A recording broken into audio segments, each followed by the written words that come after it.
Hello students, मैं Gayatri teacher. आज हम शब्द ज्ञान, उसे ही पार्ट ऑफ स्पीच बोलते हैं, उसकी शब्द की परिभाषा क्या होती है वो भाग आज हम पढ़ने वाले हैं। सार्थक अक्षरों को या सार्थक अक्षर समूहों को शब्द कहते हैं। कभी एक ध्वनि से, कभी एक से अधिक ध्वनियों के योग से शब्द बनते हैं। हिंदी व्याकरण में आगे की पढ़ाई करने से पहले आपने अगर चैनल को लाइक और सब्सक्राइब नहीं किया होगा तो कर दीजिए। सब्सक्रिप्शन फ्री है ताकि मैं जो भी नई वीडियोस डालूँ उसका नोटिफिकेशन आपको आ जाए। तो शब्द ज्ञान या शब्द की परिभाषा जो है वो आज हम देखने वाले हैं। ये तख्ता जो है वो आप पढ़ लीजिए। आगे देखिए उदाहरण, कविता अच्छी लड़की है। कविता क्या है? व्यक्तिवाचक संज्ञा। अच्छी क्या है? उसका गुण जो है वो दर्शा रहे हैं, उसे गुणवाचक विशेषण कहते हैं। लड़की जो है वो जातिवाचक संज्ञा और है जो है वो है क्रिया। मतलब प्रत्येक शब्द अपने गुण, भाव तथा अर्थ की दृष्टि से अलग अलग रूप के होते हैं, अतः यही शब्द के भेद कहलाते हैं। तो आज हम शब्द के जो भेद हैं वो कौन से होते हैं वो पढ़ने वाले हैं। देखो, शब्द के भेद जो है वो है, पहला विकारी शब्द, उसे ही सव्यय कहते हैं। परिभाषा, जिस शब्द में लिंग, वचन, पुरुष आदि के अनुसार परिवर्तन या बदलाव होता है उसे विकारी शब्द कहते हैं। जैसे लड़का जो है वो है पुल्लिंग, उसका स्त्रीलिंग हुआ है लड़की और अनेक वचन हुआ है लड़कियां। अभी जो विकारी शब्द है उसके 4 भेद होते हैं जो इस प्रकार से है।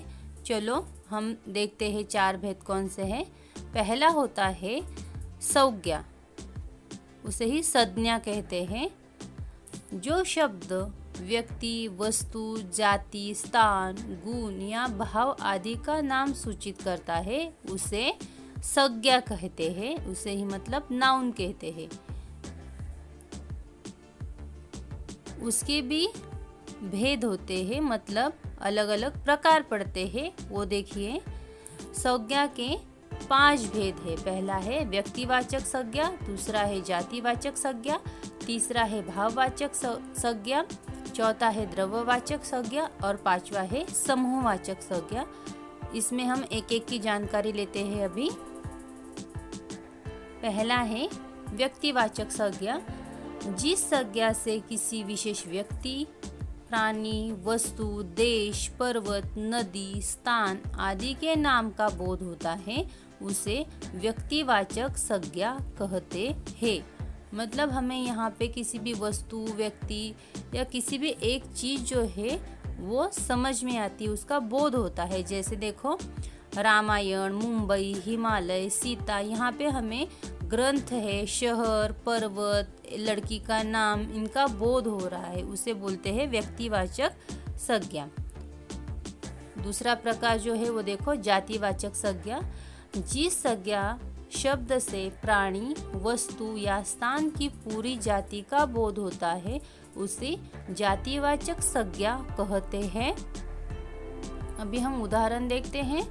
जैसे नौकरानी बाहर गई है, पक्षी हवा में उड़ रहे हैं, मुंबई शहर है।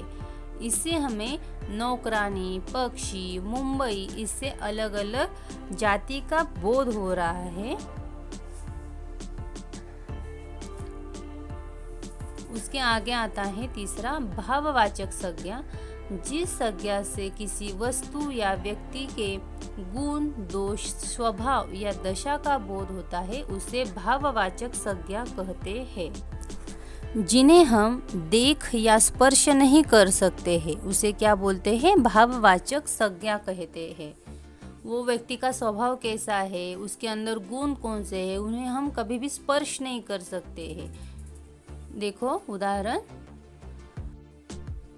मयूर ईमानदारी से काम करता है, पिताजी को क्रोध आ गया था।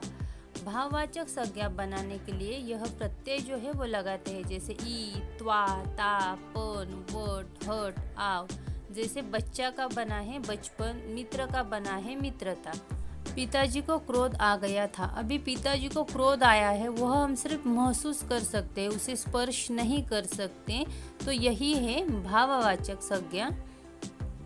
आगे देखिए, द्रव्यवाचक संज्ञा।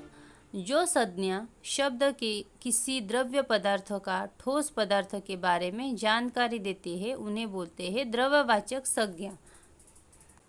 जैसे पानी, लोहा, सोना, यह सब द्रव्यवाचक संज्ञा के उदाहरण हैं। जैसे मीरा ने थोड़ा सा पानी पिया है, रसमलाई दूध से महंगी है।